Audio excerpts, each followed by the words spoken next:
So I paid a visit to my local Kmart this morning, and as I always do when I visit Kmart, I take a look at the toy aisle. And I was hoping to find some Star Wars Black Series figures, and all I found was the child from The Mandalorian, which there's no point picking that up because I can't get a Mandalorian figure. And then a toy caught my eye. I stumbled across this Robo Alive fire-breathing dragon from a company called Zuru, I think it is. And this thing just looked incredible. I was really impressed with it. And it was also for sale at the bargain price of 29 Australian dollars, which is probably about 22 bucks US.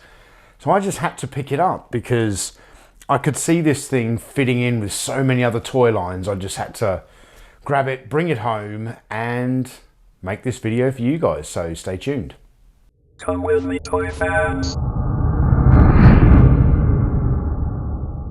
I've never heard of the Zuru company before, but they make a whole range of these Robo Alive toys, and there was two different dinosaurs. You got this fire-breathing one, and then there's like an ice-breathing dragon, I think, which does look pretty cool, but I preferred the fire-breathing dragon. And as I said, one of the main reasons I wanted to pick this up is because I could see this interacting with Masters of the Universe figures and all sorts of other kind of cool stuff. Now this is a robotic toy that is powered by 3 AA batteries, and to fit the batteries there's a small panel on the underbelly. You need to remove the panel with a screwdriver, insert the 3 AA batteries, screw the panel back in, and you're good to go. Now before I show you the robotic features of this toy, let's take a quick look at the rest of the articulation on it. So the wings are very nice and they're poseable. They can sort of sit high up on his back, or they can come out to the side. You can almost sort of create this flapping action for the wings. Unfortunately, because of the robotics and the mechanism inside, you can't articulate the legs. Well, I don't want to try because for fear of sort of breaking the mechanism that makes him walk. The arms are a bit rubbery feeling, and although they are articulated, it's a bit of a difficult proposition to actually get them to move around. Now this figure stands very well, very sturdy sort of pose. It's definitely not going to fall over, as you can see, and that's because it uses the combination of the legs and the tail to keep it upright. There are some small wheels under the feet and a wheel under the base of the tail, and these are for when you turn the battery operated features on and it drives around, and it's pretty cool. So let's take a look at what this fire breathing dragon does when you turn the power on.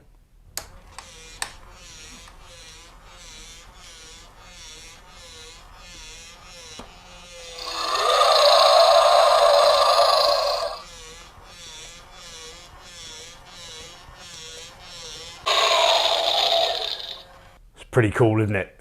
I do like it, I really do. Now the eyes are very realistic. I'm not sure what they've done here. I think there's like a printed sticker underneath it, and then they've put a clear piece of sort of Perspex plastic over it, giving that sort of reflective glint. The eyes look very good. There is some paint applications on this toy, nothing too fancy. I'm sure a customizer could really improve the painting detail on this, but at the end of the day this is a toy for a young child, and I think the paint applications are quite adequate.